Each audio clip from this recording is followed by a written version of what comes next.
जय हिंद। आज हम देखें लास्ट ईयर एसएससी में क्या हुआ था। अगर एसएससी का एग्जाम देखेंगे, अब पैटर्न चेंज हो गया है। पहले मेंस में एग्जाम में रीजनिंग नहीं आती थी, लेकिन अब मेंस में भी रीजनिंग आ रही है। तो रीजनिंग और मैथ्स के क्वेश्चन में बराबर कंपटीशन है। पहले रीजनिंग थोड़ा हल्का आता था, लेकिन जब से पैटर्न चेंज हुआ है तो रीजनिंग भी उतने ही लेवल की आ रही है जितने लेवल की मैथ्स आ रही है। तो आज हम वो क्वेश्चन लेके आए हैं जो पीवाईक्यूज में पूछे गए हैं एसएससी के प्रीवियस एग्जाम में। एसएससी सीपीयूज हो गया, सीजीएल हो गया, सीएचएसएल हो गया, एमटीएस और रेलवेज के जो एग्जाम है जिनमें पीवाईक्यूज क्वेश्चन है, यानी ये पूछे गए हैं प्रीवियस पेपरों में। तो सारे क्वेश्चन की सीरीज हम लेके आए हैं अलग अलग सब्जेक्ट की। तो आज जो मैथ्स और रीजनिंग है उन क्वेश्चंस को हम करने वाले हैं इस वाले वीडियो में। ठीक है, सबसे पहले क्वेश्चन आपके सामने ये रहा।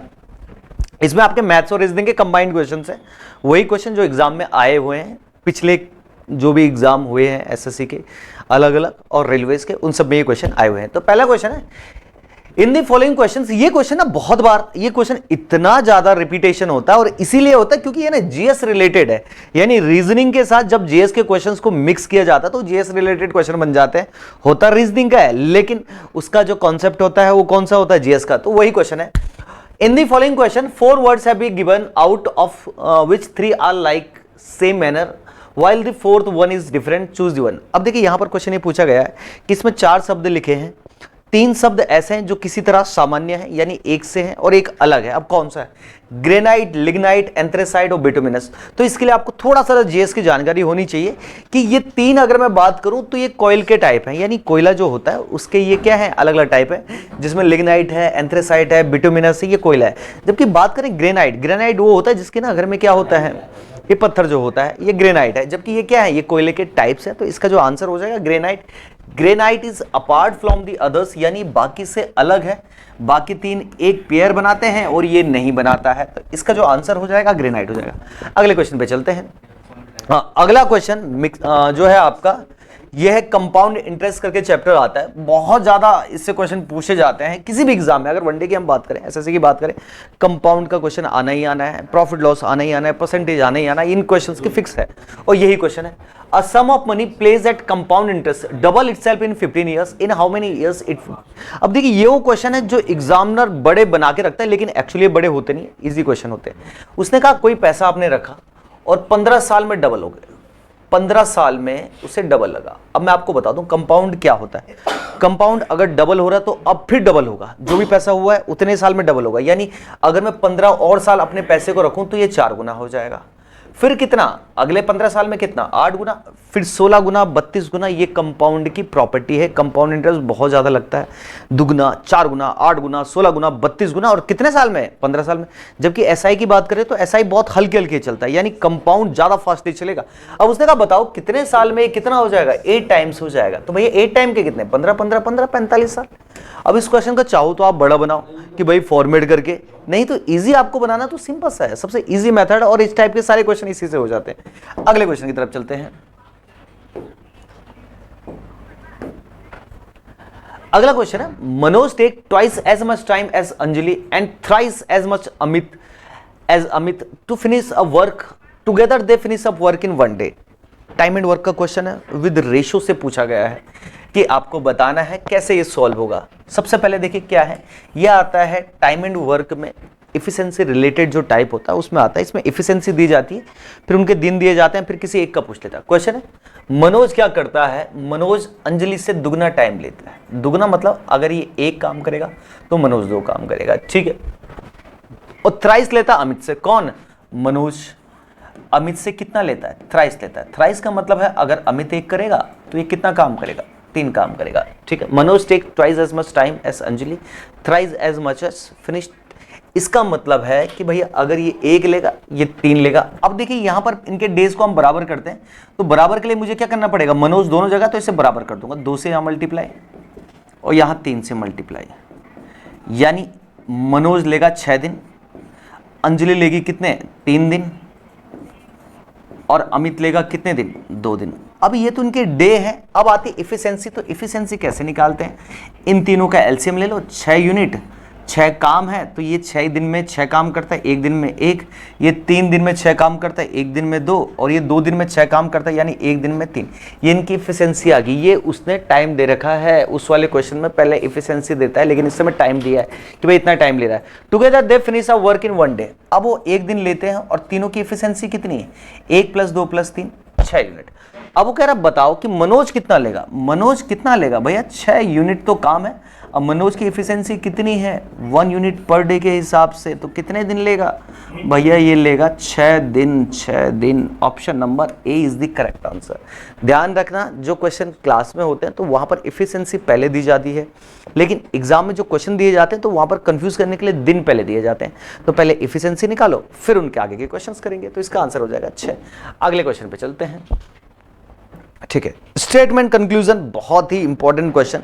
ये कंक्लूजन और स्टेटमेंट इसलिए दिए जाते हैं ताकि बच्चे को ना समझ चेक की जाए कि बच्चे की समझ कैसी है, वो किन बातों को जल्दी अडॉप्ट करता है, क्या सही चीज है जो निष्कर्ष निकाल पाता है किसी भी स्टेटमेंट से। क्वेश्चन आपके सामने ये रहा, स्टेटमेंट है should the conscription of citizen for defence service भी मेड कंपलसरी इन इंडिया। वो कह रहा है क्या इंडिया में जो डिफेंस सर्विस है वो यहाँ के सिटीजन के लिए कंपलसरी करनी चाहिए, यानी हर एक को क्या करना चाहिए, सर्विस देनी चाहिए। अब देखते हैं वो क्या कह रहा है, स्टेटमेंट है, कंक्लूजन क्या कह रहा है। Yes this is the only way to tackle the serious shortage of manpower in defence. वो कह रहा है यस यही एक रास्ता है। अब देखिए वो क्या कह रहा है कि यही एक रास्ता और कोई रास्ता नहीं है। तो कभी भी ऐसे स्टेटमेंट जिनमें पूरी तरह हो कि भैया यही एक रास्ता है तो गलत होने के चांसेस होते हैं, तो पहले वाला तो गलत है। दूसरा, no instead of compensation package be made comparable to other job sector to attract people to join defence service. वो कह रहा है हमको कुछ ऐसे पैकेज बनाना चाहिए, नहीं कि भैया नहीं है, ताकि अदर सेक्टर डिफेंस में हो सके। तीसरे की हम बात करते हैं, yes many other country have made this compulsory. वो कह रहा है कि भाई बहुत सारी कंट्री ने इसे कंपलसरी बना दिया है। अब कौन सा हो जाएगा, अब देखते हैं ऑप्शन में। नो, दूसरे की बात करते हैं, पहला गलत हो गया। यस वो कह रहा है मैनी कंट्री ने इसे कंपलसरी बना दिया है। भैया बना दिया है, लेकिन यहां पर इस वाले के लिए तो ये सही जवाब है नहीं कि ये कंपलसरी होना चाहिए। वो कह रहा नहीं होना चाहिए क्योंकि बहुत सारी कंट्री ने बना दिया। तो दूसरे पे चलते हैं, no instead of compensation package be made comparably to other job sectors to attract people to join defense service। वो कह रहा हमें ना compensation package क्या बनाना चाहिए, comparably other job से करना चाहिए ताकि थोड़ा जरा लोग अट्रैक्ट हो डिफेंस सर्विस की तरह। मेड कंपलसरी, नो वो कह रहा है कि नहीं होना चाहिए। तो आई थिंक इसका जो सही है आइदर फर्स्ट और सेकंड। देखिए फर्स्ट तो नहीं है, फर्स्ट तो नहीं आ जाएगा। वो कह रहा है सेकंड स्ट्रॉन्ग है, सेकंड भी स्ट्रॉन्ग नहीं है। स्ट्रॉन्ग तो नहीं है, स्ट्रॉन्ग का मतलब है कि भाई बिल्कुल सटीक होना चाहिए, only first and second, only none of these आ जाएगा आंसर। भाई कोई भी सही तरह से बात नहीं कर रहा कि इससे हमें निष्कर्ष निकल जाए कि यही वाली बात होनी चाहिए। दूसरा वाला, पहले वाला कह रहा कि यस होना चाहिए, यही एक है। दूसरा कह रहा नहीं भैया हमें इन्हें डिफेंस के पैकेज देने चाहिए तब ये हो पाएगा, नहीं भी नहीं इसका जवाब है। और तीसरा कह रहा यस बहुत सारी कंट्री में कंपलसरी है इसलिए होना चाहिए, तो ऐसा नहीं है। इसके और कोई रीजन होनी चाहिए कि भैया हमें क्या करना चाहिए, हमें टेक्नोलॉजी पे काम करना चाहिए, लोगों को ऐसा काम देना चाहिए कि जरूरी नहीं कि मेन पावर है, हम टेक्नोलॉजी को हम बढ़ा सकते हैं। टेक्नोलॉजी बढ़ेगी तो भैया डिफेंस में भी और विस्तार होगा, वहां पर हमें अलग अलग डिपार्टमेंट रखना चाहिए। तो अलग अलग निष्कर्ष हो सकते हैं, पर ये 3 बिल्कुल 100% नहीं कह सकते हैं। स्ट्रांग तो नहीं है, ये कहता है कि भाई दूसरा स्ट्रांग है, बिल्कुल यही एक रीजन है, नहीं ऐसा नहीं है, इससे और बड़े स्ट्रांग रीजन है, ये वाला भी नहीं है। तो इसका आंसर नन ऑफ दीज होगा। तो इसके आंसर में चलते हैं अगले क्वेश्चन की तरफ। हाँ, ये क्वेश्चन आप प्रीवियस रखे पेपर उठा लो 4-5 साल के, आपको ये क्वेश्चन किसी ना किसी शिफ्ट में नजर आएगा। क्वेश्चन क्या है, देखिए क्या है, fresh grapes contain 90% water and dried grapes contain 20% water. From 20 kg of fresh grapes how many kg of dried grapes. वो कह रहे जब ना अंगूर ताजे थे, बिल्कुल ताजे ताजे पेज से तोड़े हुए, तो उसमें 90% पानी था। अब क्या हुआ कि जब वो सूख गए, किशमिश छुआरे फुआरे ये बन गए, तो कह रहा उसमें ना पानी कम रह गया। और कितना पानी रह गया उसमें, भैया 20% ही पानी रह गया। तो कह रहा बताओ अगर 20 किलो ताजे अंगूर हैं, ताजे अंगूर उन्हें सुखाएंगे, कितने टाइम बाद वो ऐसे हो जाएंगे कि उनमें सिर्फ पानी रहेगा 20 और उसमें क्वांटिटी कितनी रहेगी, यानी कितने किलो के वो अंगूर रहेंगे, कितने किलो के अंगूर रहेंगे, जरा देखते हैं। सबसे पहले अंगूर बनाते एक सुंदर सा, ये भैया ताजे अंगूरों का गुच्छा था। लो भाई बहुत सुंदर अंगूर मैंने बना दिए हैं। ये वही अंगूर हैं जो लोमड़ी खा नहीं पाई थी और बाद में बोले था अंगूर खट्टे थे।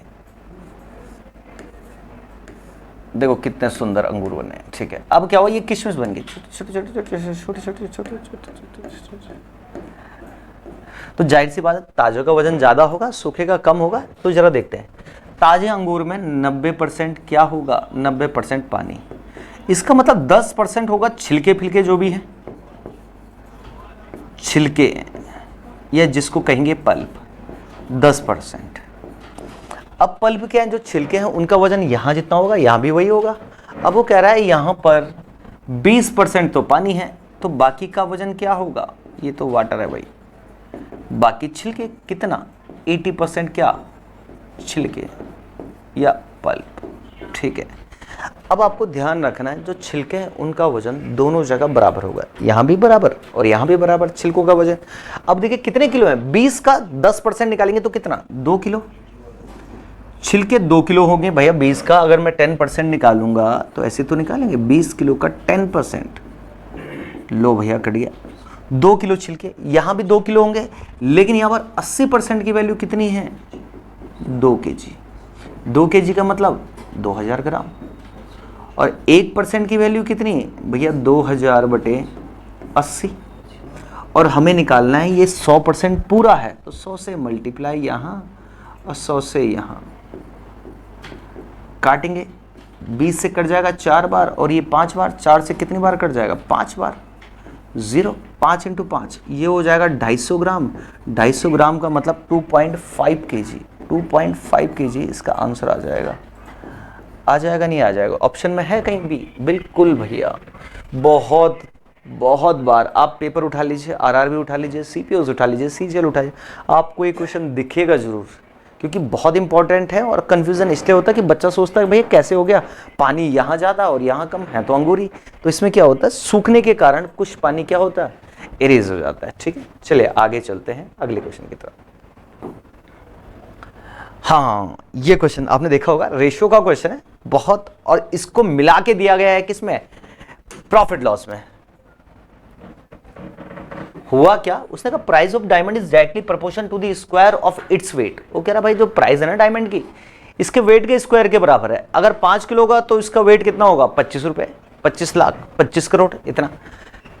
If the diamond break into 2 pieces, weight are in the ratio 2:3, then what is the percentage loss और ड्यू टू ब्रेकेज। उसने कहा बताइए अगर ये टूट गया, ब्रेक हुआ, तो इसमें कितना लॉस आया। तो जरा देखते हैं, सबसे पहले 2:3 में टूटा, इसका मतलब वो था 5 यूनिट। 5 टूटा किस में, 2:3 में। ठीक है, ध्यान से समझना, मैंने माना उसका जो रेशियो था 5 है। अब उसने कहा डायमंड प्राइस जो है उसके स्क्वायर के वेट के है, सपोज 5 किलो है तो इसका वेट कितना हो जाएगा, इसका वेट या इसका प्राइस 25 रुपीज। अभी 25 रुपये में हो सकता है, करोड़ में हो सकता है, लाख हो। उसने कहा जितना उसका वेट है उसका स्क्वायर उसका क्या है, प्राइस है। अब ये 2 हिस्सों में टूट गया, 2। अब इसका प्राइस कितना हो जाएगा, 2 वाले का 4 हो जाएगा, 3 वाले का कितना हो जाएगा, 9, यानी कितने रुपए का, 13 रुपए का हो जाएगा। तो कह रहा बताओ कि भैया जब पूरा था तब तो उसकी कीमत 25 थी, टूटा, कुछ टूट के बेकार हो गया और बचा सिर्फ 2-3 और कीमत हो गई कितना, 13 रुपए। वो कह रहा प्रॉफिट हुआ या लॉस हुआ, कितनी कमी आई उसके लॉस में। तो लॉस हो गया कितने रुपए का, 12 रुपए का हो गया भाई। 25 की चीज में 13 में बेच रहा हूँ, 12 का लॉस कितने में, 25 में इंटू 100। कितना परसेंट का लॉस कह रहा है, वो कह रहा है बताओ कितना परसेंट का, 48% का लॉस आएगा। सीधा सीधा 48% का लॉस आ जाएगा इसे, और option number C is the correct answer. Clear है यहां तक। और बहुत बार 3 रेशो में दे दिया जाता है कि भैया 2, 3, 4 है, तो वही हमें करना, उनका स्क्वायर करना, जोड़ देना है, और जो पहले की कीमत है उसका स्क्वायर करके फिर डिफरेंस देखना कि कितना चेंजेस आ गया, वो टूटा तो कितना उसमें लॉस आ गया। ठीक है यहां तक। अगले क्वेश्चन में, हाँ, find the relationship between edible. देखिए वेन डायग्राम करके चैप्टर आता है। अब देखिए मेंस में रीजनिंग आने का ना ये बच्चों का फायदा भी है कि जिन बच्चों की रीजनिंग स्ट्रांग है तो उनको सीधे सीधे वो नंबर मिल जाएंगे। ठीक है, और मैथ्स के साथ साथ आप रीजनिंग भी कर रहे हैं तो दोनों चीज बढ़ जाती हैं एक साथ, और अच्छा स्कोर आता है। और ये वो सब्जेक्ट है जो आपको अच्छा स्कोर देता है, मैथ्स प्लस रीजनिंग।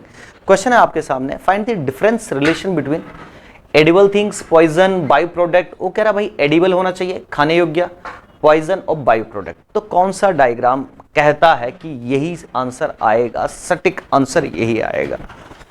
जल्दी से आप लोग कोशिश करेंगे क्या आंसर आएगा।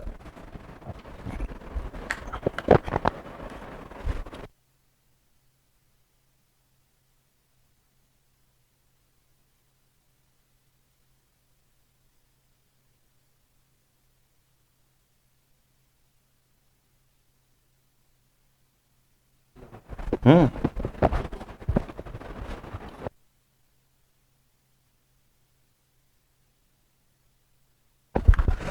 भैया आंसर अब देखते हैं। सबसे पहले बायो प्रोडक्ट होता क्या, मैं आपको बताता हूँ। बायो प्रोडक्ट की बात अगर हम करें,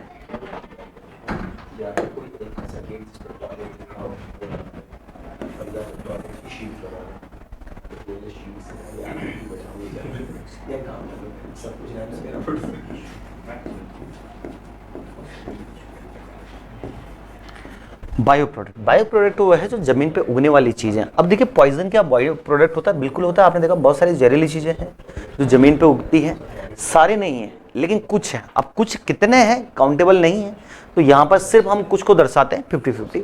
कुछ बायो प्रोडक्ट क्या है, पॉइजनस है यानी जहरीले हैं, ठीक है, और कुछ क्या है, एडिबल है।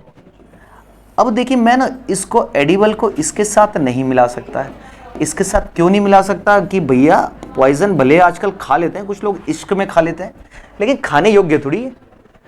कुछ लोग दिखाने के लिए कि भैया हम जहर खा जाएंगे अगर हमें आप ना मिले, हम दुनिया छोड़ देंगे, और मस्ती में जहर खा लेते हैं और सच में दुनिया छोड़ देते हैं, वो किसी और को मिल जाती है। तो ऐसा नहीं करना है। पॉइजन खाने योग्य नहीं है, हाँ वो बायो प्रोडक्ट है। इडिबल थिंग्स अलग है, खाने योग्य अलग है। कुछ बायो प्रोडक्ट भी हो सकते हैं, कुछ जमीन में उगने वाले भी हो सकते हैं। सब चीज थोड़ी खाते हैं, घास पत्ते पेड़ सब खा जाते हैं हम, सब नहीं खाते हैं। तो भैया सारे बायो प्रोडक्ट एडिबल नहीं है जो जमीन पे उग रहे हैं, लेकिन कुछ है खाने योग्य। तो इसका जो बेस्ट आंसर आ जाएगा, best answer that is A. Bio product बीच में आएगा, पॉइजन इधर आ जाएगा और एडिबल थिंग्स इधर आ जाएगा जो खाने योग्य चीजें हैं। तो इसका आंसर कौन सा आ जाएगा? Option number A is the correct answer. अगले क्वेश्चन की तरफ बढ़ते हैं हम। हाँ, A is the father of C, but C is the not son of B is the brother of C, D is the father of। अब ये क्या आता है? ये है आपका ब्लड रिलेशंस। जितने भी क्वेश्चन यहाँ पर कराए जा रहे हैं ये सारे प्रीवियस ईयर के क्वेश्चंस हैं। आप लास्ट ईयर के लास्ट 5 ईयर्स के चेक करेंगे तो आपको मिल जाएंगे। सीपीयूज का क्वेश्चन था ये वाला, 2017 का क्वेश्चन आप देखेंगे तो आपको ये क्वेश्चन मिल जाएगा सीपीयूज में, रीजनिंग में, ठीक है। जरा मुझे बताएंगे क्या आंसर आएगा इसका।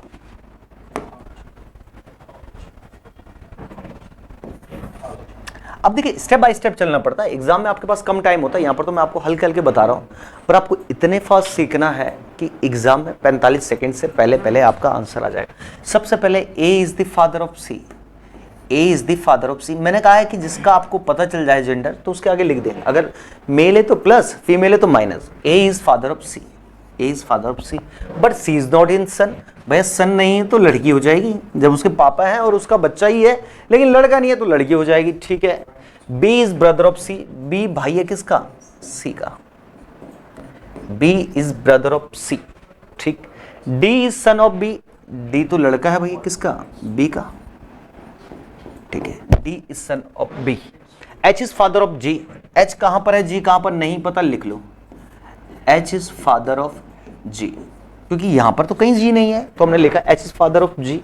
जी is spouse of B, spouse का मतलब होता है पति पत्नी, जी इसकी पत्नी हो जाएगी। अब जी इसकी पत्नी हो जाएगी तो जाहिर सी बात है ये कौन हो जाएगा? एच इसके पापा हैं तो इसके ससुर हो जाएंगे। ससुर जो आपकी वाइफ के जो हस्बैंड होते हैं उनको ससुर कहते हैं, ठीक है, वाइफ के या हस्बैंड के जो भी है, ठीक है। F is wife of A, F is wife of A, चलिए भैया लिख लेते हैं F is wife of A. अब देखिए जो हस्बैंड वाइफ है उनके सामने ऐसा साइन आपको लिखना पड़ता है, ठीक है। ए इज डॉटर ऑफ सी, भैया रिलेशन तो बहुत बड़ा है लेकिन हमने बना दिया है फिर भी। A is daughter of C, E क्या है? डॉटर है किसकी? सी की डॉटर है। A is daughter of C. Then who is grandmother of D? वो कह रहा है डी की दादी बताओ, डी की दादी कौन है? डी के पापा, पापा की बहन, बहन के पापा, माँ, तो एफ दादी। दादी जो है उसकी डी की वो कौन हो जाएगा? That is F. F is the correct answer. आएगा या नहीं? एफ बिल्कुल सही जवाब है उसकी दादी के लिए कि कौन उसकी दादी हो जाएगी। तो इसका जो आंसर हो जाएगा that is option number C, क्योंकि डी के पापा, अब ये बहन है, बहन के पापा हैं तो इसके भी पापा हैं ये, तो हो जाएगा। अगर नानी पूछता, नानी तो है नहीं, नाना मिल जाते हमें। ये वही नाना है जो दिल्ली गए थे, वहां से लाए बिल्ली। नाना गई दिल्ली, वहां से लाए 2 बिल्ली, तो वही नाना है एच। डन यहां तक। आगे चलते हैं अगले क्वेश्चन की तरफ। अगला क्वेश्चन है, a dozen pair of socks cost at ₹80 are available at discount of 10%, how many pairs of socks can he be bought in ₹24? 24 रुपए के कितने खरीद लेगा? ठीक है, उसने कहा a dozen of pair socks quoted at ₹80 are available at discount of 10%। 10% discount यानी 72 रुपए के भैया। भैया 80 का 10% डिस्काउंट निकाल लो, यानी 100 की चीज 10% डिस्काउंट का मतलब 90% में उसकी कीमत मिल रही है। तो कितने का हो जाएगा? ये हो जाएगा कितना? 72 रुपए का। 72 रुपए का कितना अवेलेबल एट डिस्काउंट ऑफ 10%, और ये कितना है? 1 दर्जन, यानी कितना? 1 दर्जन। ठीक है, अब उसने कहा how many pair of socks can he bought for ₹24? 1 दर्जन का मतलब कितना भैया? 12 पेयर। 12 पेयर कितने के हैं? 72 रुपए के, यानी 1 पेयर कितने का? 6 रुपए का। वो कह रहा बताओ 24 रुपए के कितने पेयर? तो 4 से यहां मल्टीप्लाई, 4 से यहां मल्टीप्लाई, 4 पेयर आप 4 लाल हरे नीले पीले 4 जोड़ी जुड़ाव ले सकते हैं, अलग अलग कलर की। लाल भी ले सकते हैं, हरे भी ले सकते हैं, नीले और पीले। तो उसने यही कहा कि लाल हरे नीले पीले आप कितनी जोड़ी जुड़ाव ले सकते हैं? That is answer A, that is correct, और यही इसका आंसर आ जाएगा। चलते हैं अगले क्वेश्चन की तरफ। ठीक है, फाइंड द मिसिंग नंबर। बहुत इंपॉर्टेंट टॉपिक है मिसिंग नंबर एग्जाम में। इससे क्वेश्चन अगर आपका 45 सेकंड में आ गया तो आ गया, नहीं तो पूरा दिन लगा लेंगे, आंसर नहीं आने वाले इन क्वेश्चन का। ये ऐसे क्वेश्चन है कि पूरा दिन अगर मैं आपको दे दूं और आप उसे 10 20 5 मिनट में नहीं रिकॉग्नाइज कर पाए, ये आंसर नहीं आने वाला है। अगले दिन आएगा, अगले हफ्ते आएगा, लेकिन उस दिन नहीं आने वाला। बहुत कंफ्यूजन होता है, और सीधा सीधा आंसर इस पर क्या होता है? कैची होता है, हमें थोड़ा पकड़ना पड़ता है। क्वेश्चन है कुछ ऐसा कि भाई उसने कहा 1 6 5 2 3 4 से 1 3 आया, 2 2 0 4 6 8 से 2 48, 5 3 3 7 9 1 से आया, कुछ क्या पाया बताएंगे। अब मुझे देखना है इन दोनों से ये 131 कैसे आएगा? कैसे आएगा जरा मैं देखूं, इन दोनों का डिफरेंस देखो। 2 में से 1 गया 1, 6 में से 3 गया 3, बात बन रही है भैया। 5 में से 4 गया 1, यहां तक तो ठीक है। अगर इस पर भी हो जाएगी तो उस पर भी अप्लाई होगा। 4 में से 2 गया 2, ठीक है। 6 में से 2 गया 4, ठीक है। 8 में से 0 गया 8, बिल्कुल ठीक है। अब यहां पर देखिए 7 में से 5 गया 2, 9 में से 3 गया 6, और 3 में से 1 गया 2, 262 है ऑप्शन में। ऑप्शन नंबर सी नहीं, D 262 is the correct answer. कभी कभी बहुत इजी होता है, कभी पकड़ना मुश्किल हो जाता है, तो ध्यान रखना अगर 45 सेकंड से 1 मिनट के बीच में आपका आंसर आ गया ठीक, नहीं तो इस क्वेश्चन को छोड़ दें, इस पे ना छेड़ें। सारा टाइम ले लेगा लेकिन आंसर नहीं आने वाला। बहुत ज्यादा क्वेश्चन को अपनी तरफ, या जो बच्चा पेपर देता है उसको आकर्षित करता है ये क्वेश्चन। बच्चों को लगता है आने वाला है, आंसर ही नहीं आता। ठीक है, चलिए आज के लिए इतना ही करते हैं। इसी तरह के क्वेश्चन हम रेगुलर लेके आएंगे। ये सारे वही क्वेश्चन है जो प्रीवियस पूछे गए हैं, आपको प्रैक्टिस करनी है और रेगुलर जुड़ना है, और इन क्वेश्चंस को बहुत अच्छे से करना है। आगे एग्जाम में आपको एज इट इज क्वेश्चन मिल जाएंगे। तो आज के लिए इतना ही। Thank you class.